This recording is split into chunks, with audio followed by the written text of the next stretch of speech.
भक्त जनों, आज आप सुने तुलसी माता का सुंदर व्रत कथा। शकुंतला नाम की एक औरत थी। उनकी 2 बेटा और 1 बेटी थी। बेटी बहुत छोटी थी, बेटे दोनों बड़े थे। बड़े बेटा का शकुंतला तो विवाह करवा चुकी थी, लेकिन उनकी बड़ी बहू अच्छी नहीं थी। शकुंतला का बात बड़ी बहू नहीं सुनती और ना कोई भगवान का वो पूजा पाठ करती थी। शकुंतला का तो वयस हो गया था।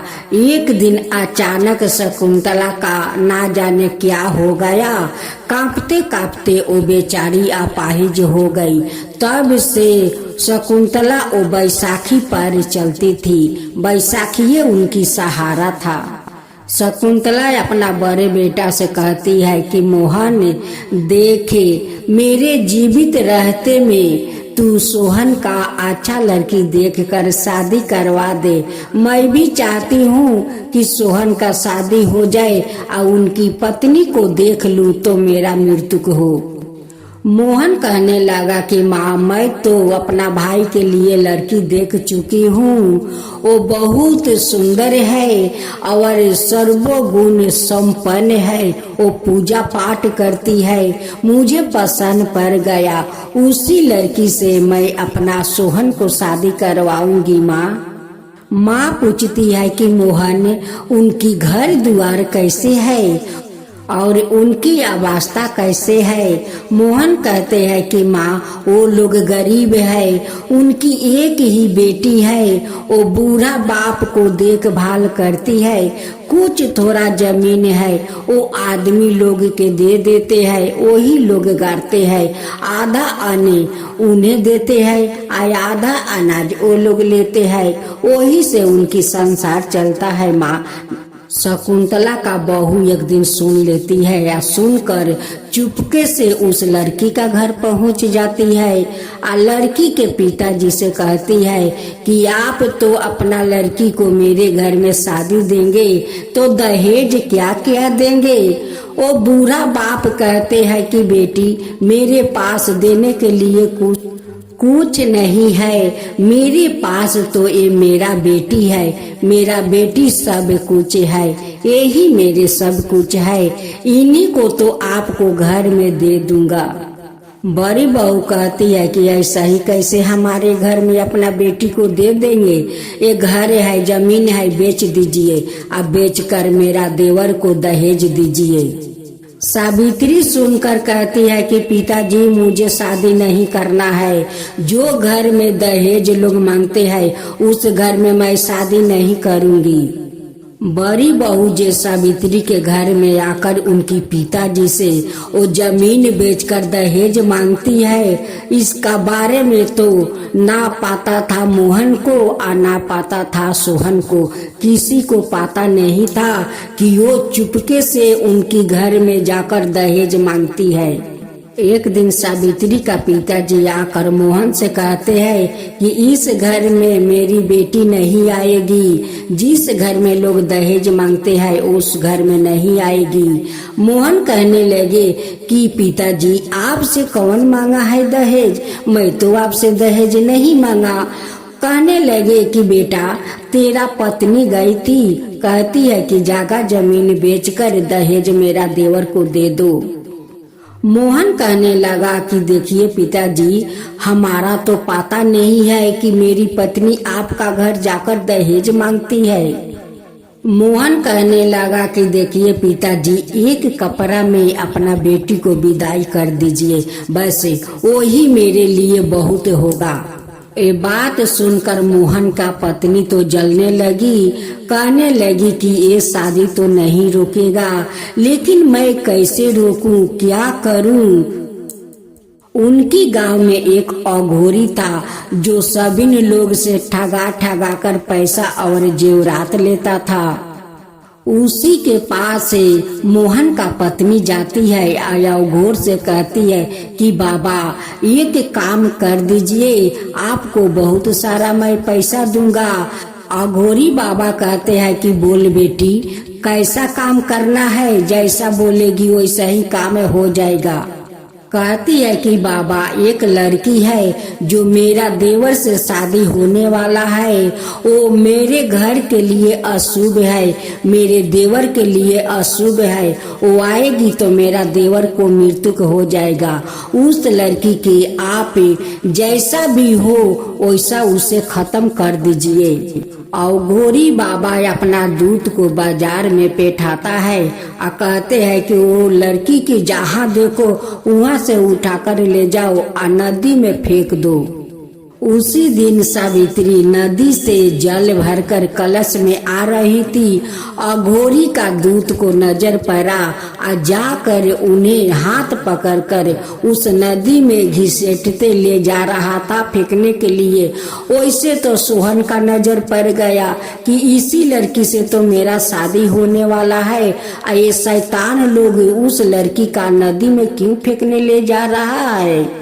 सोहन जाकर उस लड़की को बचा लेता है और कहता है कि तुम अपना घर जाओ, नहीं तो ये बदमाश फिर से पीछा पड़ जाएगा। सावित्री अपना घर आ जाती है। मोहन का गांव में एक सेठ और सेठानी थी जो बहुत वो लोग धर्मात्मा थे, बहुत लोग का मदद करते थे। उन्हीं का घर मोहन जाते हैं और कुछ पैसा उधार लाते हैं। 2 दिन का मोहलत मांगते है कि मालिक मुझे कुछ पैसा दीजिए, मेरा भाई को शादी है, 2 दिन का बाद आपको सारा पैसा मैं लौटा दूंगा। सेठ जी पैसा दे देते हैं। मोहन लिया कर अपना भाई को धूमधाम से शादी करवाते हैं। सावित्री जब अपना ससुराल आती है, जेठानी दुख देने का शुरू कर देती है। कहती है कि बिना दहेज के आई है मेरे घर में तो बैठकर कैसे खाएगी। चल सारा दिन घर के काम कर। द्वार पर एक बैल है, उस बैल को तू चारा खिलाओ, चारी दो, पानी दे। सावित्री खूब सुबह उठती है, नहा धोआकर माँ तुलसी का पूजा कर लेती है। गौशाला में जाकर गौशाला साफ करती है, बैल को चारा खिलाती है, उसे नहलाती है। जेठानी कहती है कि देख, अगर इस मिट्टी का घारा फूट जाएगा तेरा सर मैं फोड़ दूंगा। संभार कर गौशाला साफ करना, संभार कर बैल को चारा खिलाना, संभार कर कलश में पानी भरना। अगर कलश टूटा तो मैं तेरी सर फोड़ दूंगी। सारा दिन जेठानी अपना देवरानी से काम करवाती थी। उनकी ननद कहती है कि भाभी, छोटी भाभी से तुम इतना काम करवाती हो लेकिन खाने के लिए नहीं पूछती हो। अभी तो भाभी नई नवेली है, देखो भैया लोग घर पर नहीं है, काम करने गए हैं, आप छोटी भाभी को इतना तकलीफ क्यों देती हो। ननद से कहती है कि जा 2 थाला में भोजन परोस कर ले आओ। 2 थाला में परोस कर ले आती है। ननद कहती है कि भाभी आप खाओ, मैं छोटी भाभी के साथ मिलकर हम लोग खाना खा लेंगे। वो कहती है कि नहीं, वो रोटी जो थाला में है वो बैल को जाकर खिला दो, लेकिन वो डाइन कुलच्छनी को मत खिलाओ। एक दिन सावित्री उस कलश में पानी भरकर बैल को चारी में डालने जाती है। उनकी हाथ से कलश बिछिल कर वो कलश फूट जाता है। जेठानी दौड़ी दौड़ी जाती है, कहते है कि यारे कुलच्छनी, तेरा शरीर में जोर नहीं है, तू अन्न नहीं खाती है, तू क्या बीमार है, कमजोर है कि तू कलश को तोड़ दिया। अरे कुलच्छनी, तू कलश के क्यों तोड़ा। अब तो जेठानी उसे बहुत मार मारती है। सेठ जी का 5 साल शादी का हो गया था लेकिन कोई संतान नहीं हुआ। एक दिन सेठानी का पता चला कि गांव में एक अघोरी बाबा आए हैं, वो जो बोलते हैं वही होता है। वही पर सेठानी जा रही थी। अघोरी बाबा का पास पहुंची तो अघोरी बाबा कहने लगे कि आइए सेठानी, आइए आइए, आपको जो इच्छा होगा वो सारे इच्छा आपका पूरा हो जाएगा। सेठानी कहती है कि बाबा मेरा 5 साल शादी का हो गया है, अभी तक मैं माँ नहीं बनी।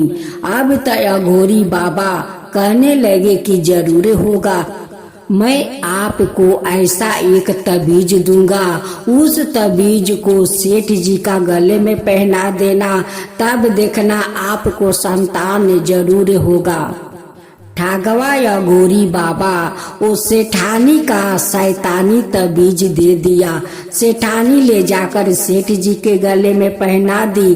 कभी सेठ जी कभी अपना गले में सूता नहीं पहना। सेठ जी कहने लगे कि सेठानी आप इतना खुशी से मुझे ये तबीज पहनाती है तो पहनाओ, मैं खुशी से पहन लूंगा। सेठ जी तबीज पहनते ही इंसान से शैतान बन गए। अब तो घर में पूरा शैतानी करने लगे, बाहर को लोग के साथ शैतानी करने लगे। अब सारे गांव वासी कहने लगे कि सेठ जी के क्या हो गया, काल तो अच्छे थे, आज क्यों ऐसे कर रहे हैं, सबके साथ व्यवहार खराब कर रहे हैं, सेठ जी को क्या हो गया। लेकिन पता नहीं था कोई को और ना सेठानी को कि उस तबीज के कारण सेठ जी शैतान बन गए हैं। मोहन का पत्नी सोचने लगी कि लोहा तो गर्म हो गया है, क्यों न मैं जाकर हथौड़ा मारूं, यही मौका है, मैं जाकर सेठ जी से कहती हूँ कि वो अपना सारा कर्ज आपस ले ले, नहीं तो वो बाद में सोहन नहीं देगा।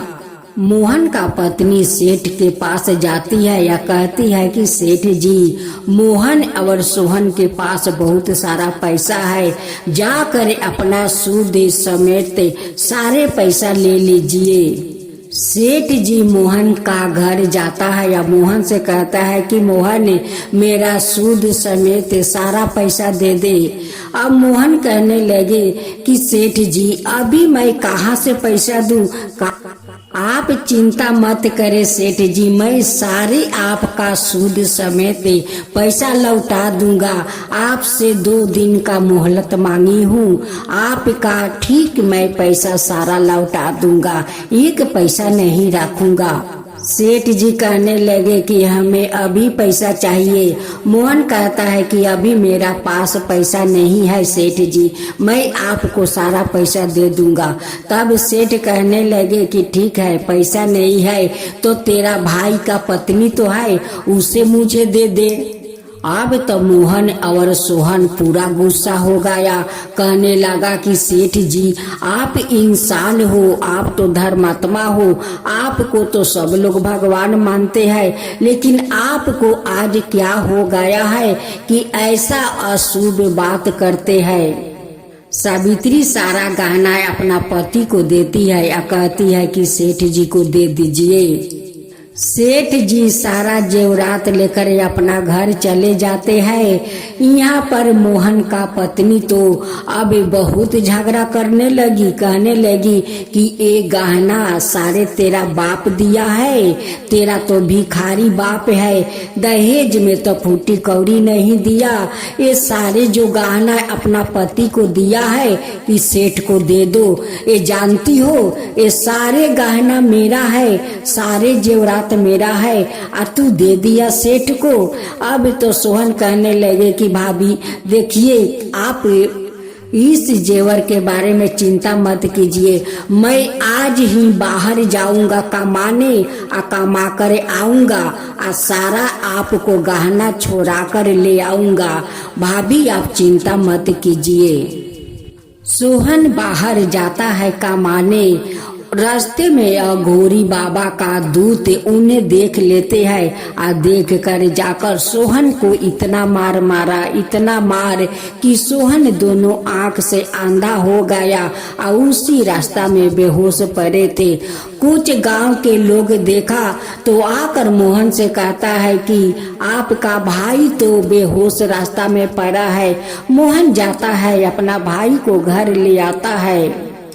इधर मोहन के पत्नी चिल्लाने लगी, कहने लगी कि जब से एक कुलक्ष्मी आई है तब से मेरा घर में कुछ ना कुछ होता है।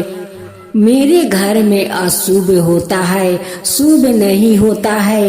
ये मेरे घर के लिए ये अशुभ है, मेरे देवर के ये एक कुलक्षणी अशुभ है। मेरे देवर को देखो, आते आते खाने पर तैयार हो गई। देखो मेरा देवर को क्या हालत हो गया। सावित्री माँ तुलसी के पास जाती है या कहती है कि माँ तू मुझे अशुभ क्यों बनाया माँ? मैं ये घर में आते आते अशुभ बन गई हूँ। आज देखो मेरा पति अंधा हो गया है, उनकी हालत कितना खराब हो गया है माँ।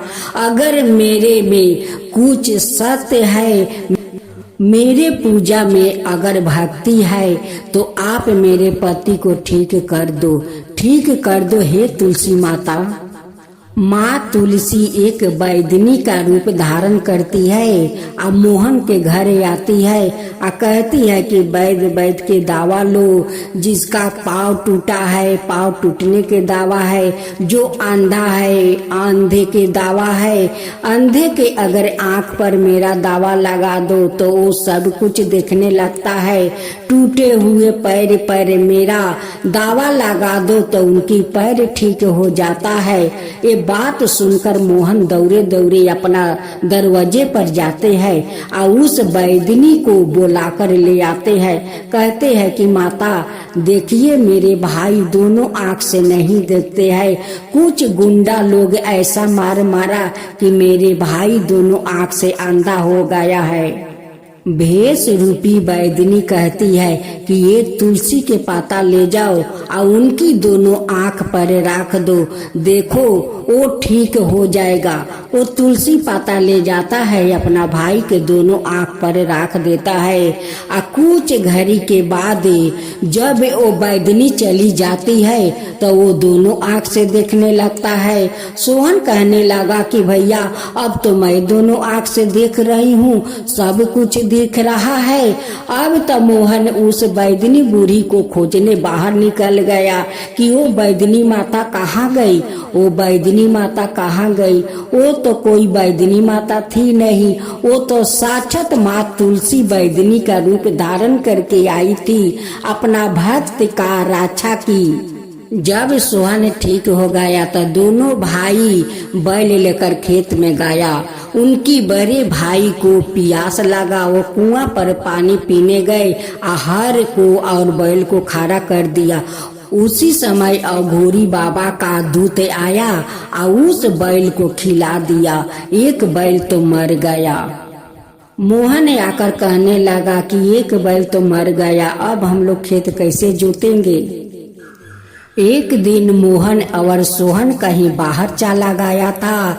उस दिन मोहन का पत्नी कहने लगी कि आज तो दोनों भाई घर में नहीं है, इसी कुलक्षणी के चलते तो मेरा बैल मर गया। जब से मेरा घर में आई है एक ना एक अशुभ होता जा रहा है। ये अभागिन का मैं खेत में ले जाती हूँ, इसे हाल में लगाकर मैं खेत जोतूंगी। अब तो मोहन का पत्नी सावित्री का चूल का मुट्ठी पकड़ती है और छिछराते हुए खेत में ले जाती है और उन्हें हाल में बांध देती है और बांध कर कहती है कि अभागिन चल ये हाल को टाने, नहीं तो तुझे चाबुक से मारते मारते सारा शरीर के खाल उतार दूंगी।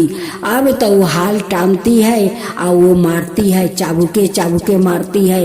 इतना मार मारी कि सावित्री खेत में बेहोश हो गई। अब बेहोश होते कहती है कि माँ तुलसी। जब सावित्री खेत में बेहोश हो गई, मोहन का पत्नी उसे छोड़कर घर में भाग गई।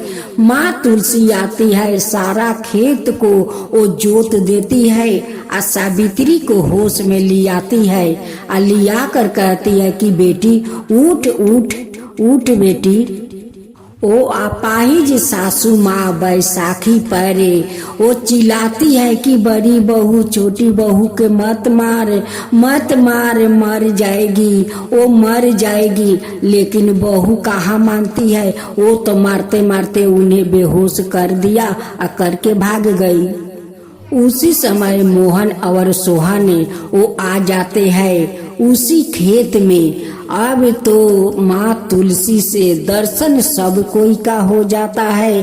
कहने लगे कि माँ तुलसी, आप आकर मेरे सावित्री को रक्षा किया वो डाइन से।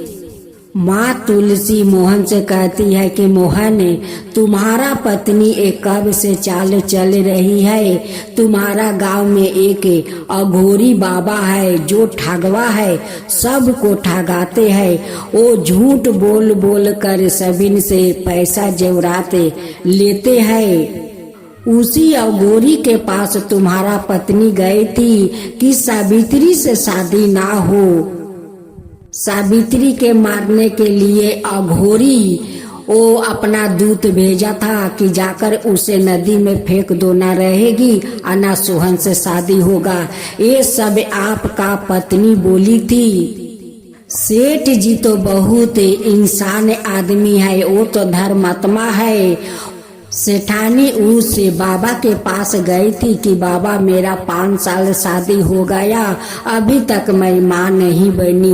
वो अघोरी जानते हो, वो जो तबीज दिया है शैतानी तबीज, उसी तबीज को पहनते ही इंसान से वो शैतान बन गया है। जाकर उनकी गले से तबीज खोलकर फेंक दो कि वो इंसान बन जाए। अब तो सेठानी दौड़ी दौड़ी जाती है, अपना पति के गले से तबीज वो तोड़ कर फेंक देती है। अब तो सेठ जी इंसान फिर बन गए। मोहन ने अपना पत्नी का चूल का मुट्ठी पकड़ता है और बहुत बहुत मार मारता है। उसी चाबुक से कहता है कि इसी चाबुक से तुम सावित्री को मारा था, बेहोश किया था। आज मैं तुझे मारती हूँ, देख तेरा दर्द होता है कि ना। सावित्री जाकर चाबुक पकड़ लेती है या कहती है कि नहीं भैया, छोड़ दीजिए, जेठानी को छोड़ दीजिए, अब वो गलत काम कभी नहीं करेगी। मोहन अपना पत्नी से कहने लगा कि देख देख उसमें दाया कितना है कि मेरा हाथ को चाबुक पकड़ ली तुझे। मोहन का पत्नी कहने लगी कि हे माँ तुलसी, मुझे क्षमा कर दीजिए, इस अभागिन का क्षमा कर दीजिए। मैं आज से आपका पूजा करूंगी, सावित्री के साथ मिलकर पूजा करूंगी माँ, श्रद्धा भक्ति से पूजा करूंगी, आप मुझे क्षमा कर दीजिए। सेठ जी मोहन से कहने लगे कि मोहन, तुम मुझे माफ कर दो, मैं तुम्हारे साथ मैं तुम्हारा अपराधी हूँ। आज मेरे कारण इतना कुछ हो गया, सब कुछ हो गया मोहन, मेरे कारण हो गया, तुम माफ कर दो। सेठ जी माँ तुलसी से फिर माफी मांगने लगे कि माता मुझे माफ कर दीजिए, मेरे कारण आज का भक्त आज इतना तकलीफ कर रही है, मुझे माफ कर दीजिए। माँ तुलसी सभी को माफ कर देती है और कहती है कि जाओ, आज से तुम श्रद्धा भक्ति से मेरे पूजा करो, तुम्हारा संतान जरूर होगा। सेठानी घर जाती है, श्रद्धा भक्ति से माँ तुलसी का पूजा करती है और कुछ दिन का बाद वो माँ बन जाती है। उधर सेठानी माँ बन जाती है, इधर सावित्री माँ बन जाती है। सावित्री कहती है तुलसी माता से कि माता मेरे जेठानी को भी माँ बना दीजिए। 16 दिन तक वो मेरी पूजा और आरती करेगी और 16वां दिन तुम्हारा जेठानी माँ बन जाएगी। कह कर माँ तुलसी अंतर ध्यान हो जाती है। अब सब लोग मिलकर माँ तुलसी का जयकारा करने लगा कि माँ तुलसी की जय हो, माँ तुलसी की जय हो। सभी ने गाँव वासियों अपना अपना घर में माँ तुलसी को पूजा करने लगा, आरती करने लगे।